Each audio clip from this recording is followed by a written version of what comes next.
Tonight, Mr. Michael Redgrave stars in Uncle Harry from Studio One at CBS.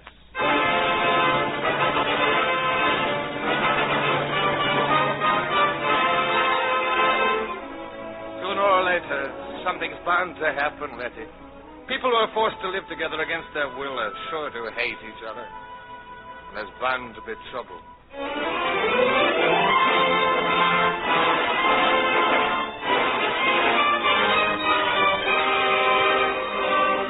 We invite you to Studio One, radio's celebrated playhouse of dramatic entertainment, featuring the world's great stories, novels, and plays, in special versions for listening.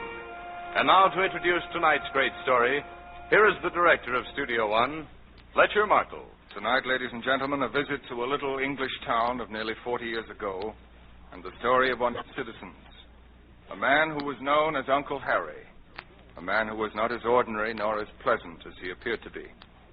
The portrait of Uncle Harry is created by Thomas Job and exhibited with such remarkable success on the stages of London and Broadway.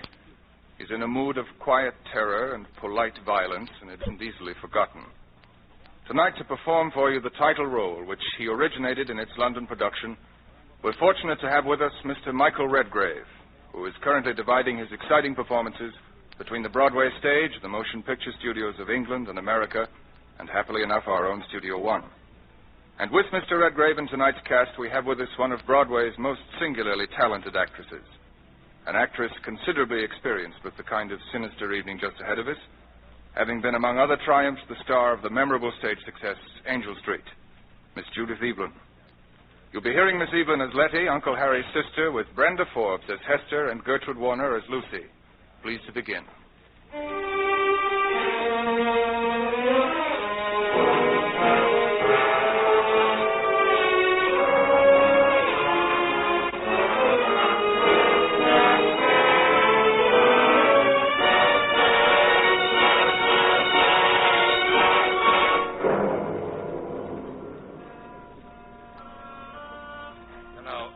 Do this more often, Lucy. Get out for a walk in the afternoon. I was surprised when you suggested it. Harry, I'm beginning to think you'll always be surprised at things I do and say. Oh, I don't know about that. I don't suppose you've ever done an impulsive thing in all your life. Of course I have, many times. Just name one. Well... You see? You can't. Shall we sit here on this bench? Very well. But you're hoping when we sit down I'll change the subject. Oh, please, Lucy. Don't let's talk about me. Let's talk about us. But that's the same thing. Harry, have you told them yet? Letty and Hester. About our getting married. You've been saying for weeks that you do it. The first opportunity you found. Well, I just haven't found it yet. Sometimes I have a feeling that they know, Letty and Hester, that they're doing everything to prevent me from telling them. But when are you going to tell them, Harry? When?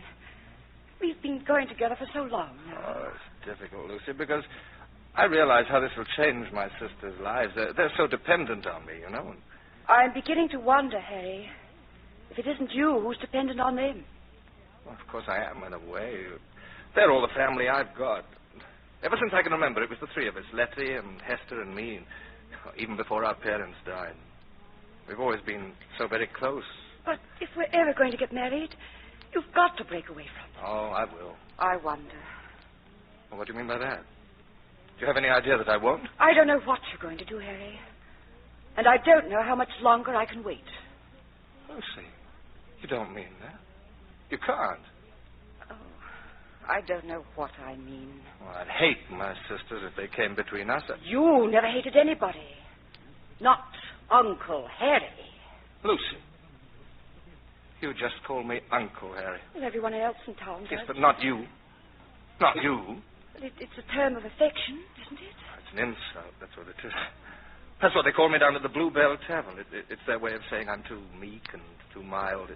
It's a term of disrespect, that's what it is, even from them. But I didn't mean... It's their way of making fun of me to my face. Uncle Harry. They're saying that I'm timid, that I've no backbone.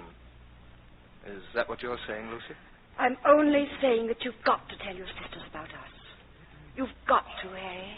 I'll tell them. Only, you've got to promise never to call me that name again.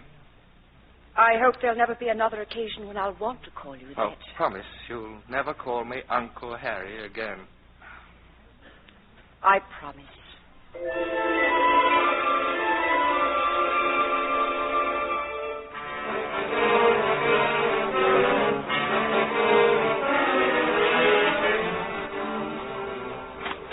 Is that you, Harry?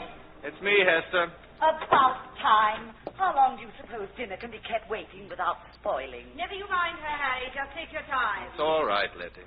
Hester's just being nasty again. The dinner won't be ready for 20 minutes. It would have been if you hadn't insisted on baking that gooseberry pie. Harry likes gooseberry pie, don't you, Harry? Very much, especially yours, Letty. Well, I'd already fixed a coconut cake. Gooseberry pie is better after roast lamb. It's a waste having two desserts. Now, Hester, you know your coconut cake is never a waste. Oh, thank you, Harry. Well, how did you two pass the day? As usual, nothing ever happens. Did you have a pleasant afternoon? Very. I walked to the top of Richmond Hill. Really? All alone? Yes.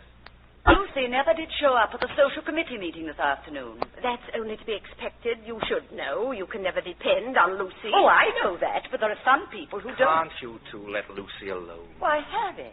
You both know what I think of Lucy. I mean, that she's a good friend of mine. I mean, you know I don't approve of people speaking badly of another person's character. I know, dear.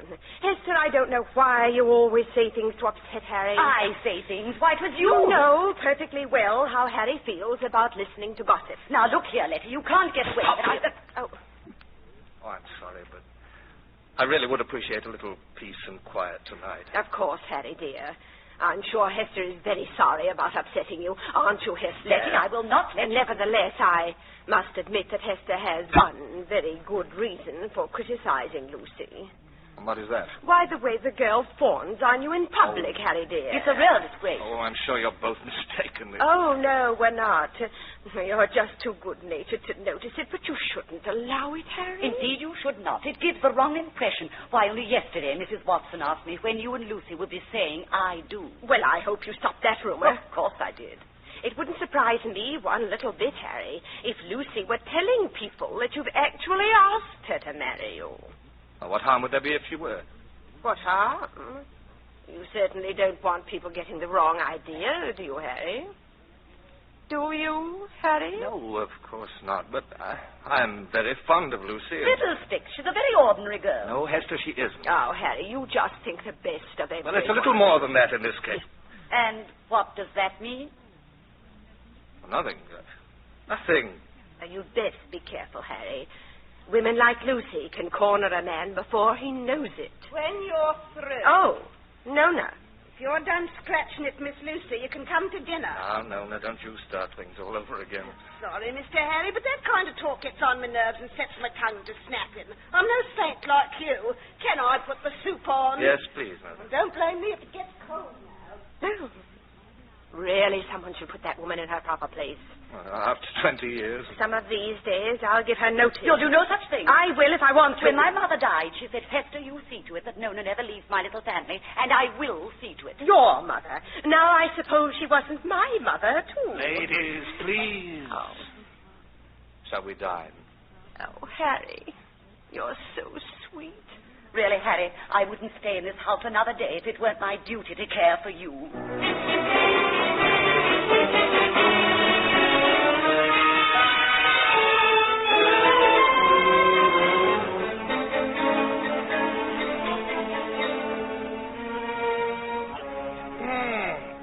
Letty, that was a mighty fine gooseberry pie. Did you really like it? I'm sure I don't know why Hester wouldn't let you have a second piece. Oh, that's just the way she is. Where did she go, by the way? There, she's still in the kitchen. You know, I Letty, suppose. I don't believe that Hester understands me the way you do. Oh, I know she doesn't. You and I have always been different from her. Yes. I suppose that's why she's always been jealous of you. Of course it is. You know, that's why I realized that you didn't mean what you said before dinner, that you really understood the way I felt and wanted to protect me from Hester. Didn't mean what I said about what? About Lucy. Oh. Letty, how'd you like to have Lucy for a sister? Oh, really, Harry? How could Lucy ever be my sister? Well, by marrying me, of course. Well, That would upset Hester. Yes, wouldn't it? And think what a cozy little group we'd make. You and me and Lucy. I'm sure Mother and Father wouldn't have approved at all. They were always so anxious to protect us from outside influences. Of course, and that's just what I'm doing, too. I bring Lucy right into the family. You know, you and she would be really good friends. I've never had need for friends, Harry. I've always poured my affections out on you. Yes, I know you have, Letty. Letty, it really is too bad of you to leave Nona and me with all those dishes. Why, Harry, you haven't changed your slippers and smoking jacket. I'll go and get them. You'll do no such thing. I was the one who saw he didn't have them. I'll get them. You got them last night. It's my turn. Letty is right, Hester. Turnabout is fair play. Oh, very well. I won't be a minute, Harry, dear. Selfish. Just as selfish as she can be. Now, Hester, Letty can't help being the way she is. She needn't act as though you belonged entirely to her. She does try to boss me, doesn't she? I wonder you don't stand up to her more. You know, that was just what I was doing when you came in. Really? What was she trying to do? Oh, run my life for me? Don't you let her, Harry. You and I won't allow her to get away with it, will we? Certainly not. Tell me about it. Oh, well, she started on Lucy again. She got it into her head that I really wanted to marry Lucy. No. Yes, and she said I couldn't do it. I said I would if I wanted to. But of course you don't want to. Well, I don't know. I might. Think what fun it would be to spite Letty. Yes, but Harry, you can't marry Lucy or anyone else. Well, why not? Because you know we only have money enough to carry us if we all live together. That's the way Father arranged it. If I want to marry Lucy, I'll earn my own money. Really, Harry? How? Well, by working. What work will you do? Oh, anything at all. Oh, who do you think's going to hire you to do anything? You've never done a day's work in your life. Who do you know who'd hire an inexperienced man of 34 years of age? Oh, yes, I suppose you're quite right, Hester. Harry, I think it would be best for everyone if you don't ever see Lucy again. You hear? I hear.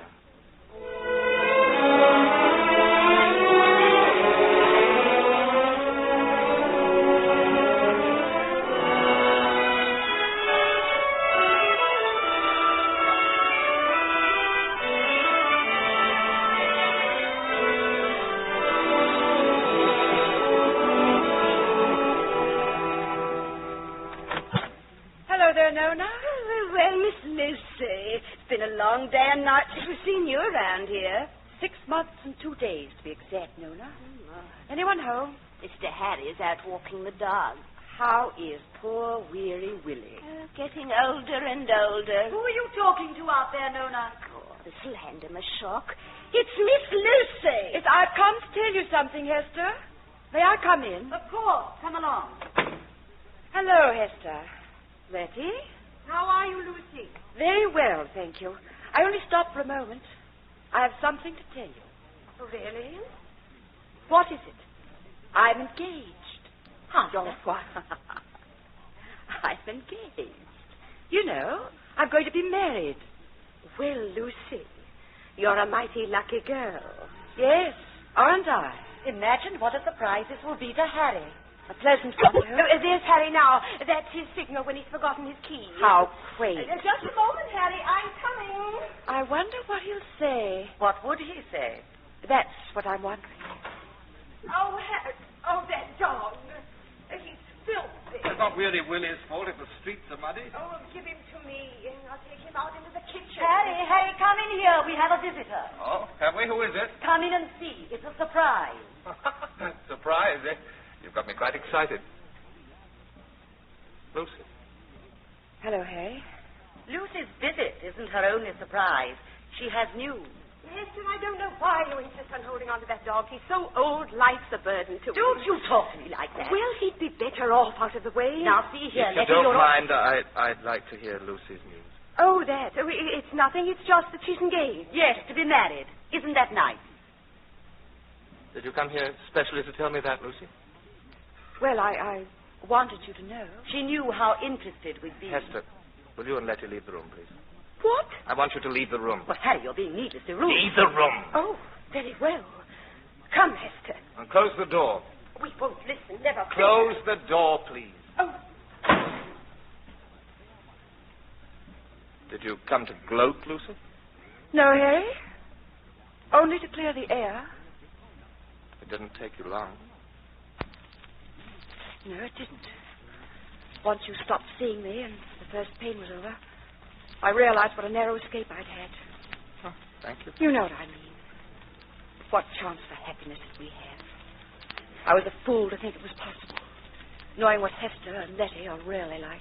Is that why you're doing this thing? What thing? Well, marrying a man you don't love. I do love him. I know you don't, Lucy. And just how do you know that? Because I know you. And I remember. What do you remember? Everything. Look, if it weren't for Hester and Letty, would you come back to me? Oh, Harry, stop torturing yourself.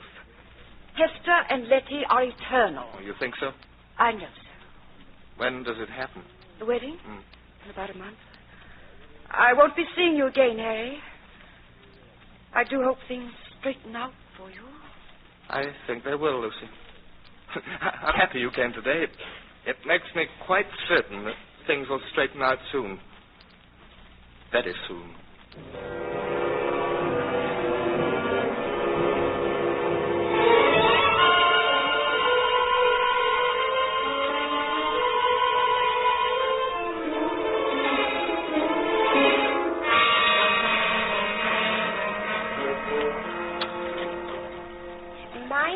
Handle that platter, Nona. I'm minding. As I was saying, Letty, how I managed to keep hold of myself while that young hussy was here this afternoon, I'll never know. Miss Lucy is no hussy. Well, she certainly acted like one. Crowing over Harry while the poor dear turned white. He did no such thing. He certainly didn't eat much dinner. But that's because he doesn't like beef stew. I told you that, Hester. It wasn't the beef stew. He's upset. He'd forget it in a minute if you'd let him. It's a miracle poor Harry doesn't go mad with you pestering him all the time. Pestering? No, I'm pestering You him. always have. Ever since we were children. Sometimes I think one of us would be all that Harry needs to look after him. You, I suppose. Why not? Why not? I'll tell you why not. Now, what's all that rumpus about? There, you did it again. Letty, some of these days I'm just not going to be able to endure your... Well. What's all the trouble now? Ask Letty. Ask Hester. Well, I'm asking both of you. Harry, do you want me to leave this house? Well, why should you? Letty says I'm not wanted. She says one of us is enough to take care of you. Letty, did you say that? Well, Mr. Harry, she did. I heard her. Really, Letty, that's not nice of you. Now you're angry with me. Yes, I am. Very, very angry. You did this, Hester. You did it. Take your hands off me, Letty. You got Harry angry with me. He said so. I'll shake you for that until you're both I mine. warn you, Letty, let go of me. I won't. I'll teach you to make Harry angry with And me. I'll teach you to lay your hands off me. Oh, you demon! You struck me. You provoked me. Oh, Harry. Harry, I'll have to ask you to choose between us. Someone must leave this house. I'll be in my room until you make your choice. Oh, no one can say this house lacks good entertainment. I hate her. I hate her. No, Nat. Go up and see if you can calm Miss Hester. All right, but you've got more patience than anyone I know. Well, Letty, you seem to be in the mood for getting rid of everyone today. First poor, weary Willie, and now Hester. I wish Hester would take her stupid dog and never come back. You know, I've been thinking about what you said about Willie this afternoon. You're probably right. About what? About putting him out of the way. He's so old. It would be for the best. And it would make Hester so furious. Yes, we'd have to keep it from Hester. When will we do it? Sooner the better. Tonight, perhaps. But how? Oh, poison's the best way.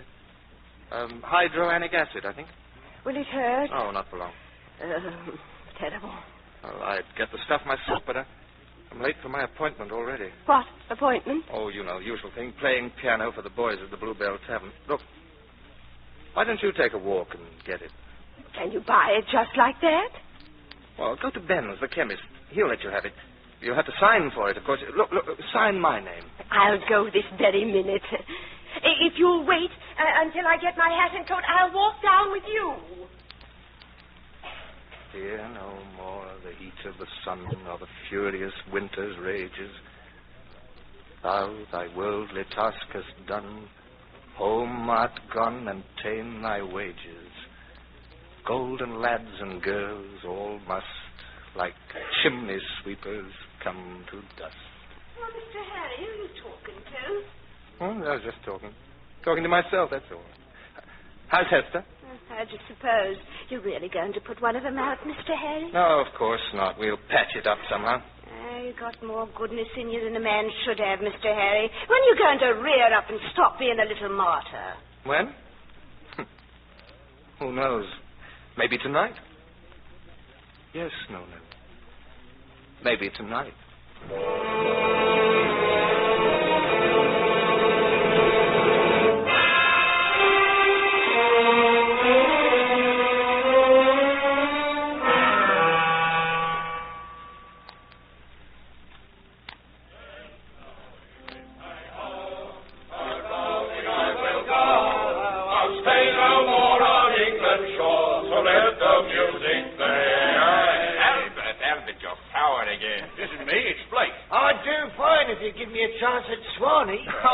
No harmony, Blake. Well, then I'll do it solo. Well, you chaps, you sound merry tonight. Oh, hello, Miss Phipps. Good evening, Mr. Ben. Hello, Ben. What do you have? The usual, please. You're late, Ben. You know how running a chemist shop is. Mrs. Watkins' youngest is down with measles. You better tune up, Ben. Albert's pipes are rusty again. Ah, Uncle Harry. Hello there, old Caesar Borgia. Mm-hmm. Your sister Lucretia Borgia was in the shop tonight. Ben's talking fancy again. I don't quite follow you, Ben. Trying to cover your tracks, are you? Sending your sister to get the poison. Oh, that's a good one. Was it Letty? It was. And she signed your name. My name? What for? The poison. You have to sign for poison. Oh, well, what did she get? Hydroanic acid. Oh, I suppose she wants it to clean clothes or something. Oh, clean clothes. One whiff of that stuff, and that's the last clothes she'll ever clean. And don't worry. Weary Willie won't suffer long. My dog? What's that? Nothing. It's all right. Are you sure? Yes, I'm quite sure. Look, if you boys will excuse me, I better run along. I haven't been feeling too well today. Look, Ben, you play for them, will you? Oh, he's no substitute, Harry. Well, look, good night, everyone. Good night, Harry. Ben, what was that stuff you said Letty got? Hydroanic acid. Well, it kills dogs. Kills anything. Oh. Well, good night. You know, I shouldn't be surprised if Letty was planning to kill that dog without telling the poor chap. You should have seen her buying that poison. Sly, as if she had murder up her sleeve. But anyway, let's sing. Capital ship, eh? Let Lowry winds my hoe, a-roving I will go. I'll stay no more on England's shore.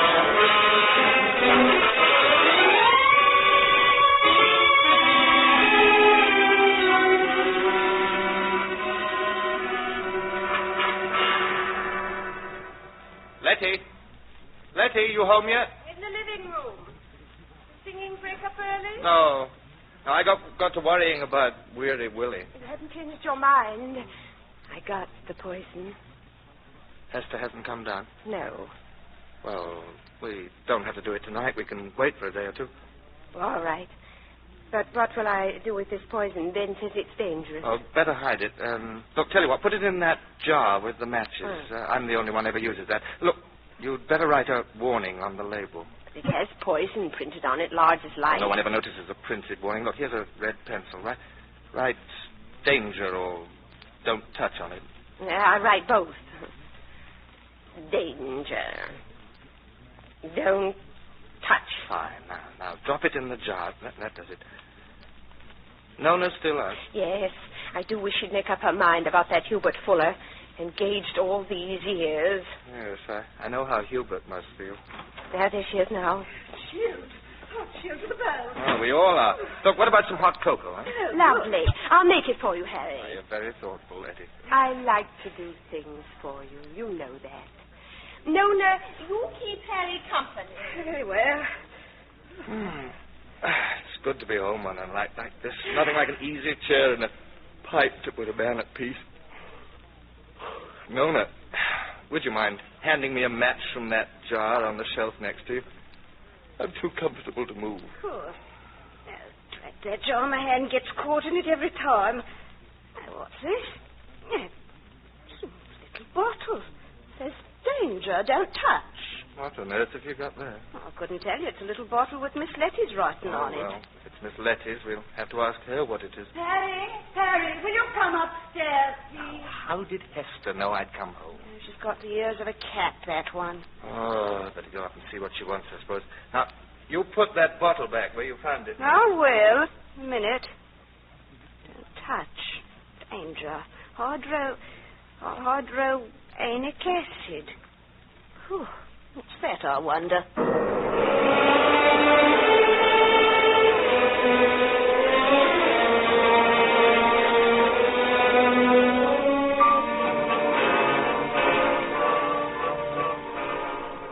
Here it is, steaming hot, Harry, dear. Now, I've brought a nice full jug of it. Oh. No, where is it? She called him. Now the cocoa will get cold. Nona, what's this bottle doing out here on the table? I found it in the jar. What is this stuff, anyway? It's poison. Poison? What do you want poison in the house for? That's my business. Oh, all right. You must know we're going to put Willie out of the way. You what? Mr. Harry is going to do it. Mr. Harry is going to do it? That's what I said.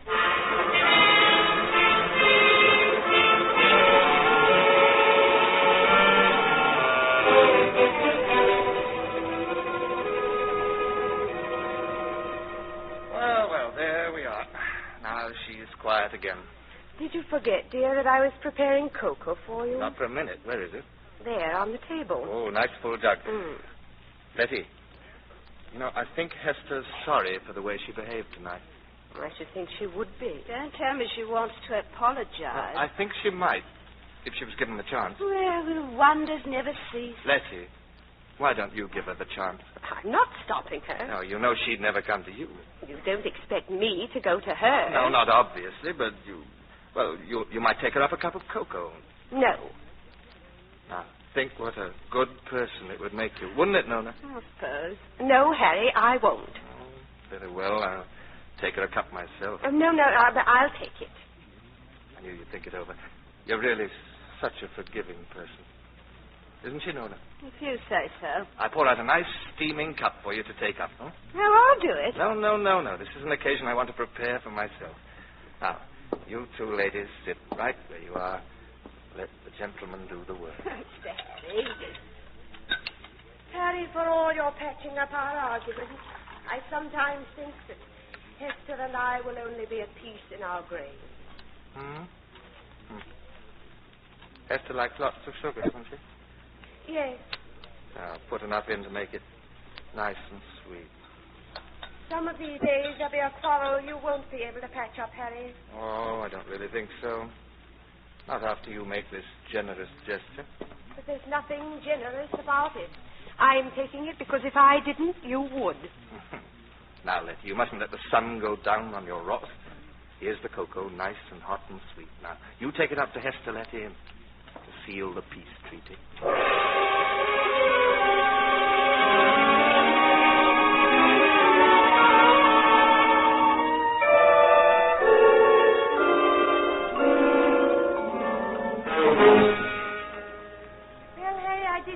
I hope you're satisfied. Where's Nona? She's gone up to her room.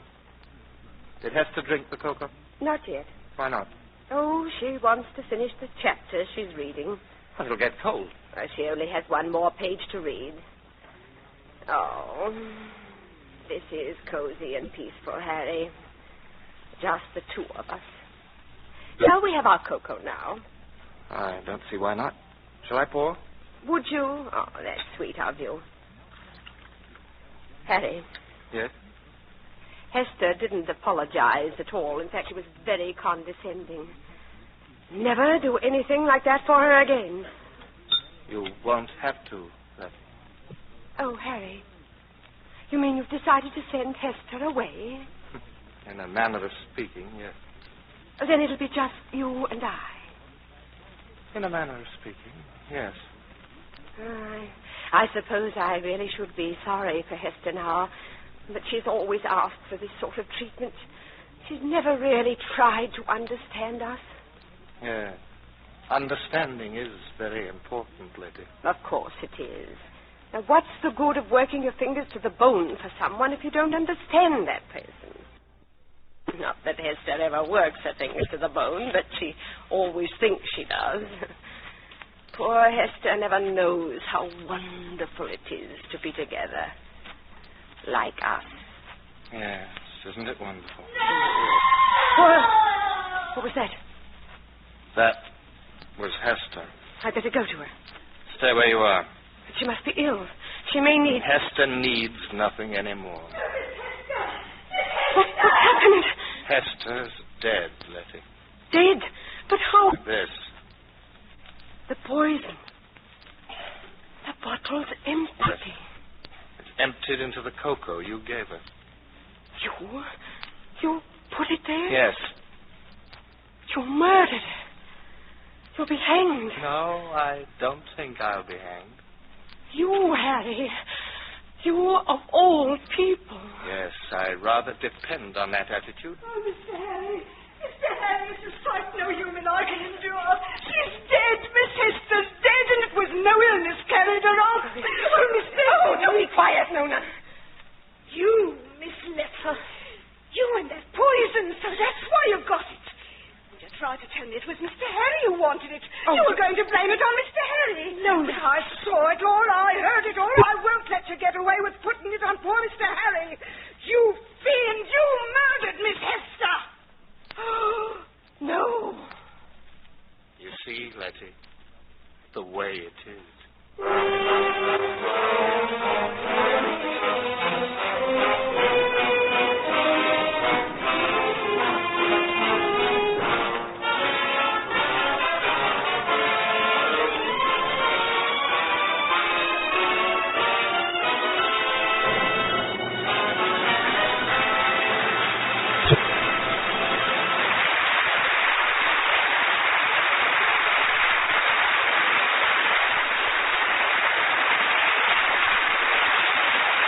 From Studio One, radio's celebrated playhouse of dramatic entertainment, you're hearing Mr. Michael Redgrave with Judith Evelyn, starring in Uncle Harry by Thomas Job, one of the world's great stories in a special version for listening by Lillian Shane. Studio One will return after the customary pause for station identification. This is CBS, the Columbia Broadcasting System.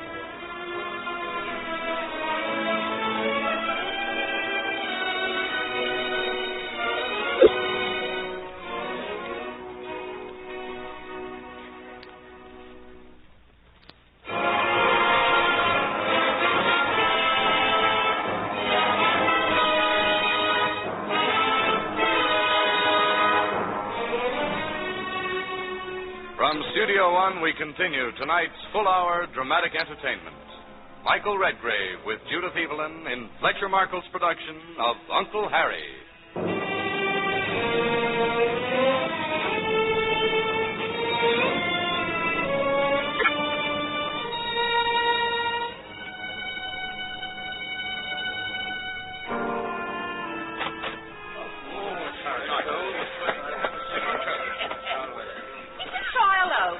Not yet, Miss Phipps.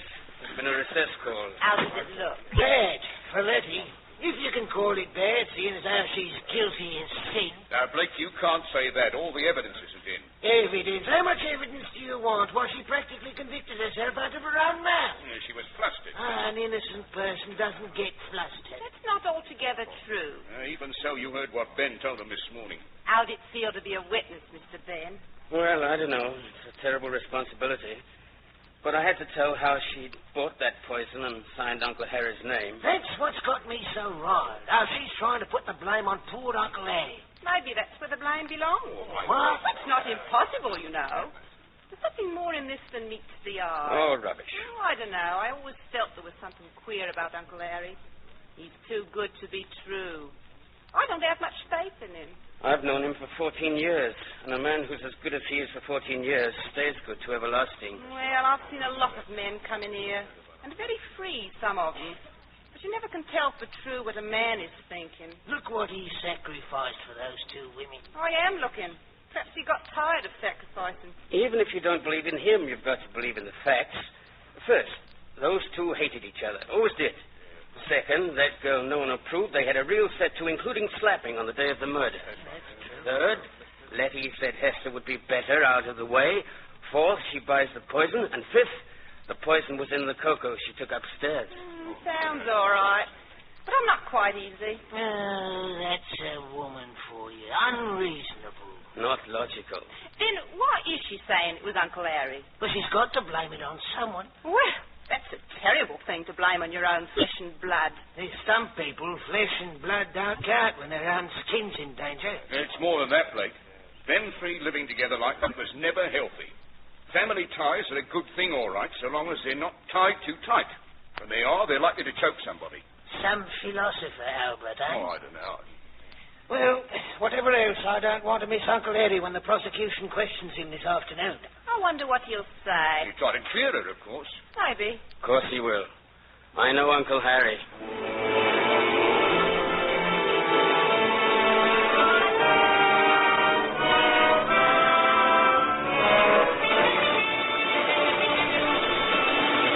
Please, you must believe me. Letty's innocent. She's innocent. Now, Mr. Quincy, we all understand how you feel, but you must try to control yourself and answer the questions I ask.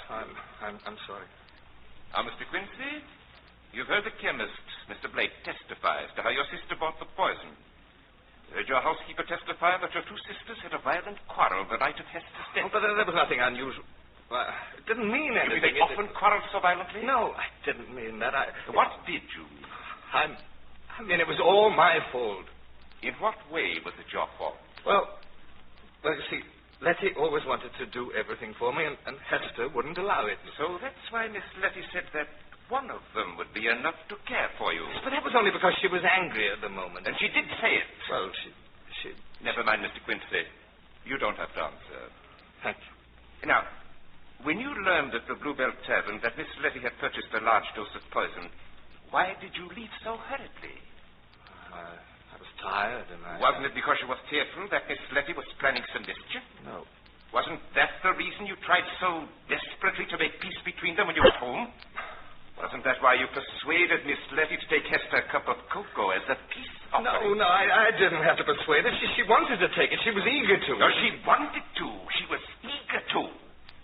You mean that after there had been a terrible fight between them, after Letty had that very day wanted Hester put out of the house, she was eager to take her the cocoa which killed Hester Quincy, the poisoned cocoa.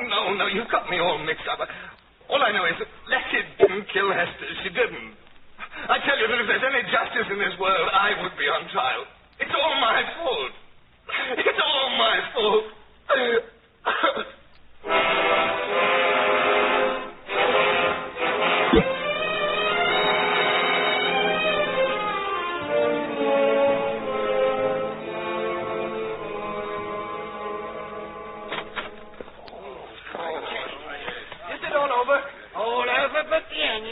Blake, the jury isn't back yet. How can you tell? Listen to him. Albert, I'll bet you a quart to a pint they'll be out less than an hour, and the verdict is guilty. I wouldn't bet on a thing like that. Of course not. Well, what did Uncle Larry have to say this afternoon? He tried to help. Made a mess of it, though. That doesn't surprise me. You've really got Uncle Harry all wrong, Miss Phipps. You see, even Albert's convinced now. Where's Miss Letty now? They took her back to prison. Uncle Harry's with her, of course. As a matter of fact, he isn't. She won't see him. She's probably ashamed, even though he'd forgive her for what she's been saying, of course. He's terribly cut up. We practically had to carry him home. He wouldn't let us stay with him now. Said he wanted to be alone.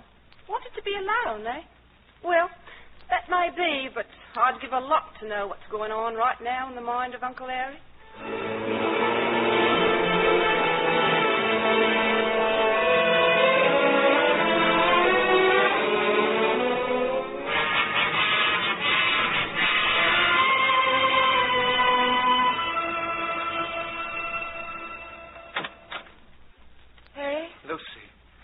Waiting for you. You said you wanted to see me. Come in.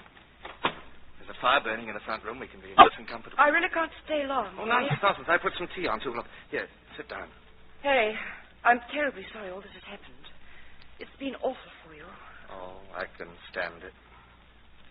It's a terrible thing to say, but now at least you can live your own life. Yes, if she's found guilty. Oh, you know she will be. She is guilty. You'll be free, Harry. And you're still young. Yes, free. Lucy, what are we going to do about that fellow you're engaged to? George?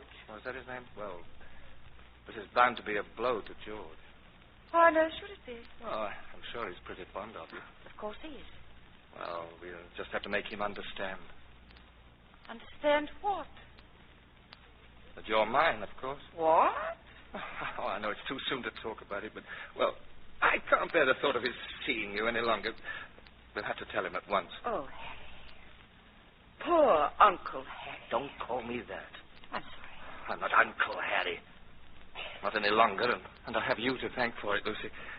When you came and said you were engaged, oh, I realized I was going to lose you, and I couldn't let that happen, and so well, then this thing happened, and now we can be happy together, just the way we've always planned. You see, things do turn out all right. Harry, stop it. What? You're not yourself. You don't realize what you're saying. Well, of course I realize what I'm saying. Well, then you're terribly mistaken, Harry. About what? About us. I can't marry you, Harry. You must. I'm engaged to George. No. It's quite final, Harry. It was final weeks ago. Final? It would be the same, George or no George. Why? Tell me, why? Don't you know that in these cases it isn't the criminal who suffers most, but his family? Oh, you mean the grief? I mean the disgrace. Well, it isn't my fault if... No one cares whose fault it is. How could I marry you? How could any woman marry you? How could you dare to ask her? Lucy. A woman wants a respectable home, a decent place in society. Could you give her that now? A woman doesn't want children stared at. She doesn't want to bring children into the family of a murderer. Lucy, this isn't you It's talking. me, all right. No, you've never looked at life like that before. You were always able to see things as they ought to be, not as they are. Oh, Lucy, there was some magic substance in your eyes that dissolved all the ugliness in the world so that you never saw it. You saw only beauty, and that's why I loved you so much. Harry, I'm afraid that substance you're talking about was in your eyes, not mine. I'm afraid you didn't see me as I am, only as you wanted me to be. Well, now you do see me as I am, as a very ordinary woman who wants to live a very ordinary life. That's what George will give me. Well, I'd better go now. Goodbye, Harry. Won't you say goodbye? Can't I see you again? No. I'm sorry. Lucy, stay with me. Lucy, don't leave me alone. For nothing. It was all for nothing.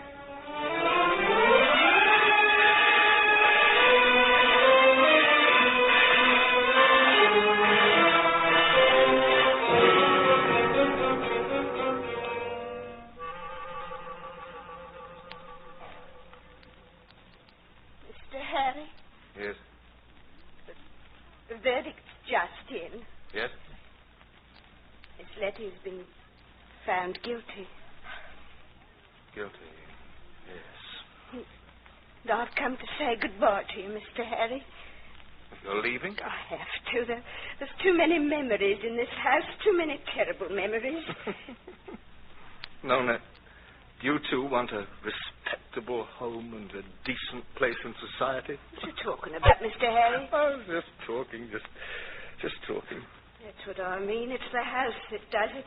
It isn't good to stay here now. You should get out, too. No. I'll stay here. I can't leave now. Well, I'll be on my way. Yes, you'll go along, don't it? Be all right, won't you? Yes, I'll be all right. Quite all right.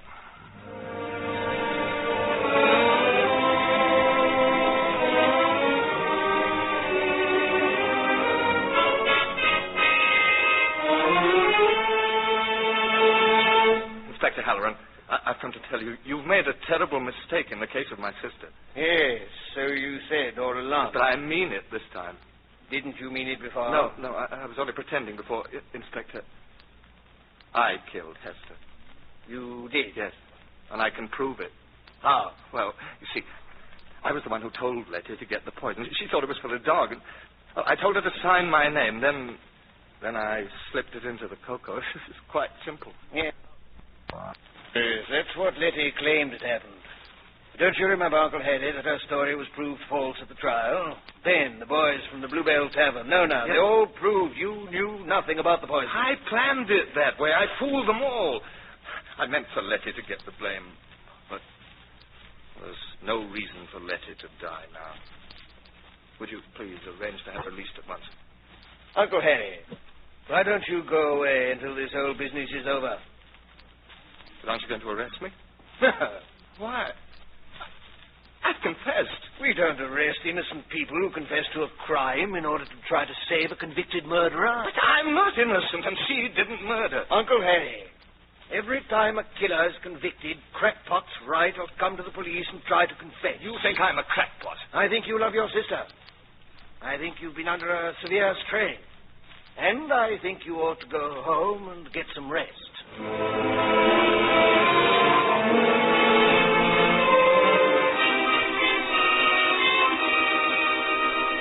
Well, hello there, Uncle Harry. Hello, Mr. Thompson. I've been expecting you. Inspector Halloran tells me you spoke to him last week and that ever since you've been going around trying to confess to Hester's murder. Yes, I thought you'd probably be coming around to try to persuade us to print your story in the newspaper. Yes, that's just what I have come for. I've written it all out now. When people see it printed in the paper, they'll be certain to believe it. You see, no one believes it now. Uncle Harry, I've known you all your life. I don't want to be cruel, and I don't want to doubt your motives in acting as you are. But in every murder case, there are people who want to cash in on the publicity. And they all want us to print their confession. Do you believe I'm one of those people? No, confound it, I don't. But you're certainly acting like one of them. Uncle Harry, for pity's sake, take Halloran's advice. Go away somewhere until it's all over.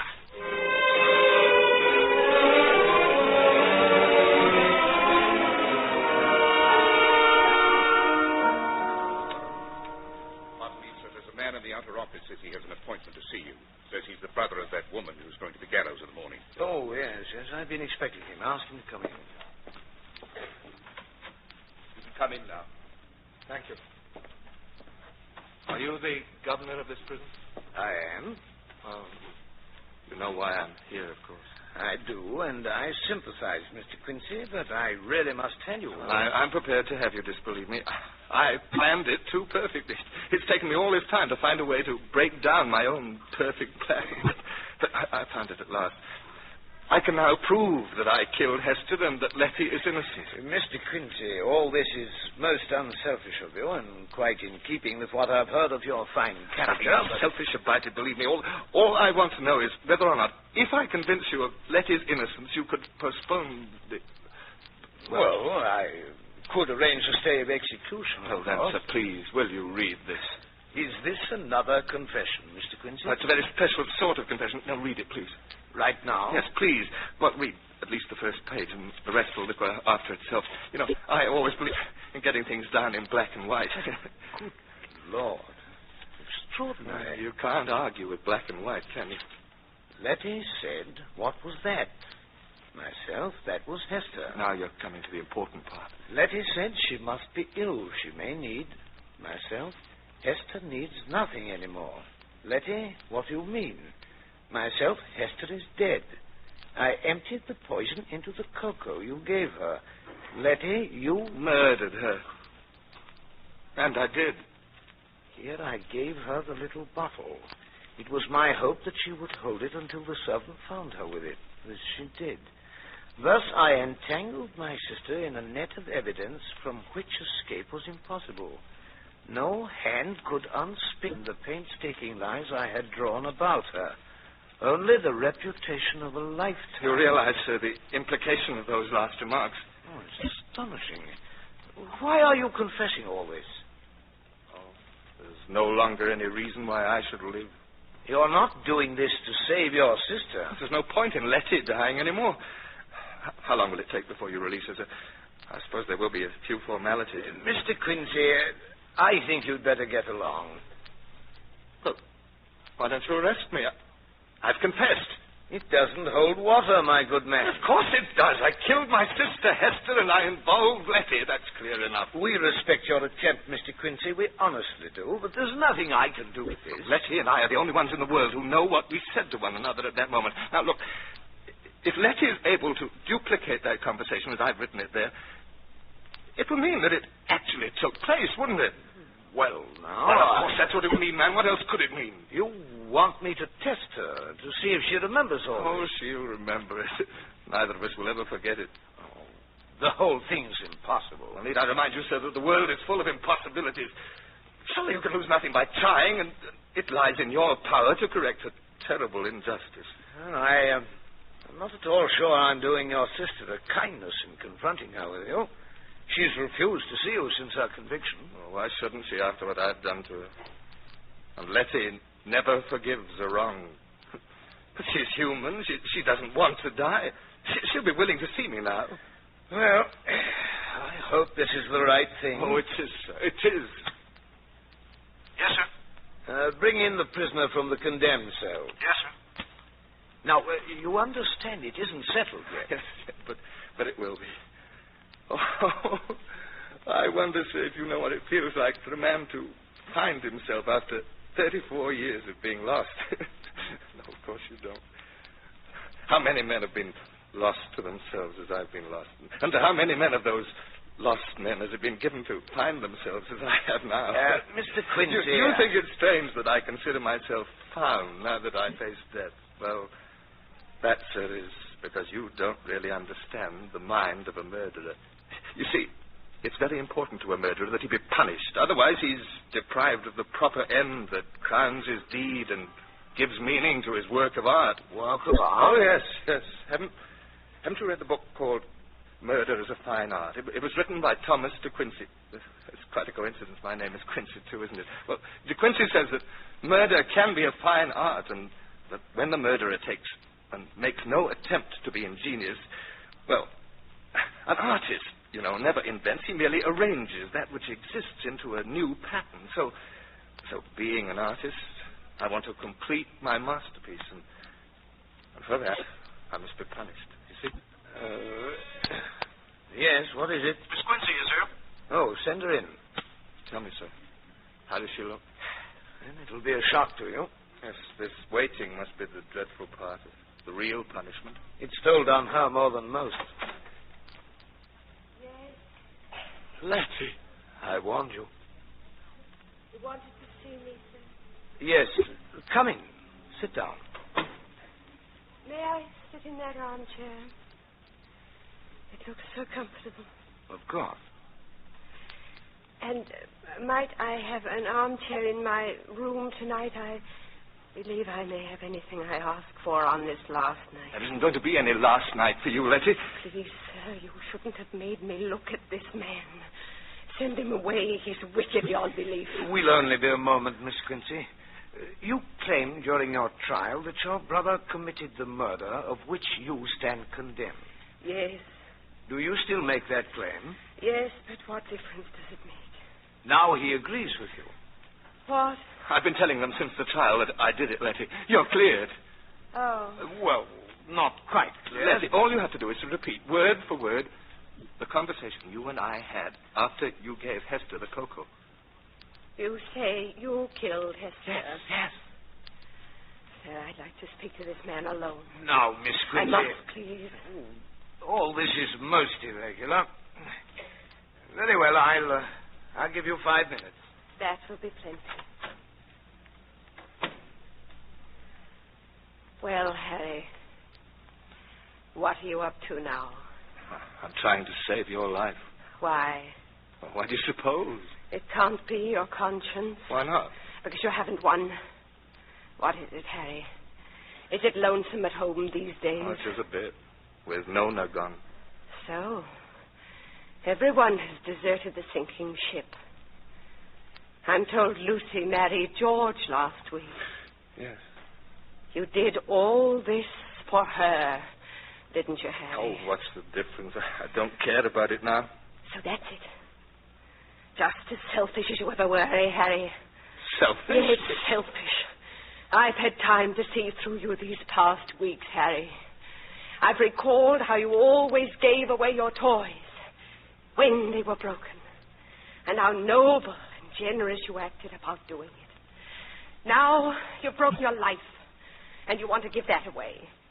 But it won't work, Harry. Not this time. But you don't want to die. I've died many times since that night. Tomorrow won't matter to me at all. Nothing more can happen to me. But you, Harry, you've a nasty little time ahead of you, haven't you? You've got to pay for your crime for years and years. You'll walk along the street and people will smile. But they'll cross to the other side. You'll go home and be greeted by an empty house and the memory of me. You'll sit in an empty room with only your own horror to keep you company. And your loneliness will gnaw at you until your mind rots. Oh, I wouldn't be in your place for anything in the world. Letty, you can't do it. You always spoil everything for me. You can't spoil this. Tell them the truth, Letty. Tell them the truth. No. Everything all right in here? Please come in. She won't do it. She won't tell the truth. Please don't mind him. He's always been full of wild ideas. But this is the wildest yet. No. You won't forget that armchair, sir? You shall have it. You're a brave woman to refuse your brother's sacrifice. Don't let her leave, sir. Letty, please stay here. I won't let you go. You wouldn't care to say goodbye, would you, Uncle Harry? And they say murder will out. But not my murder. Not Harry Quincy's murder. Letty, you've got to let me finish what I've begun. You can't be so cruel. It's too cruel to make me go on living. It's too cruel. If you die tomorrow, I'll be left alone with what I've done. Quite alone. You see, Harry, the way it is. I see the way it is.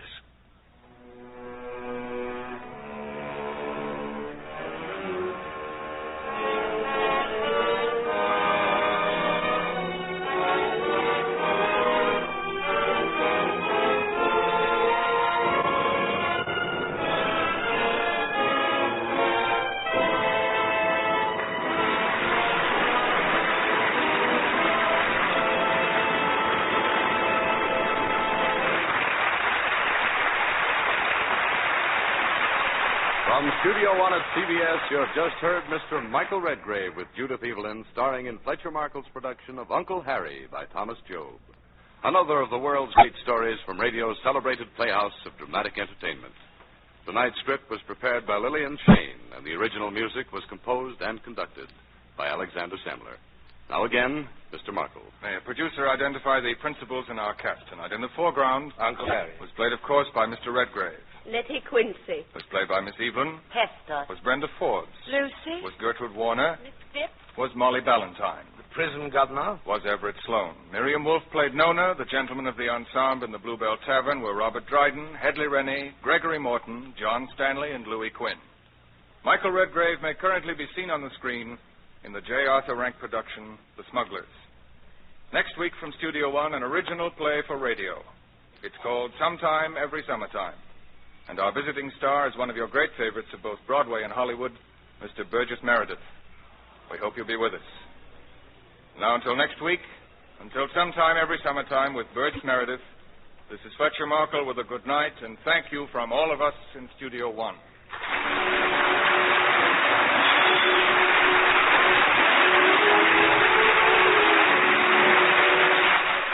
This is Lee Vines, and this is CBS, where 99 million people gather every week, the Columbia Broadcasting System.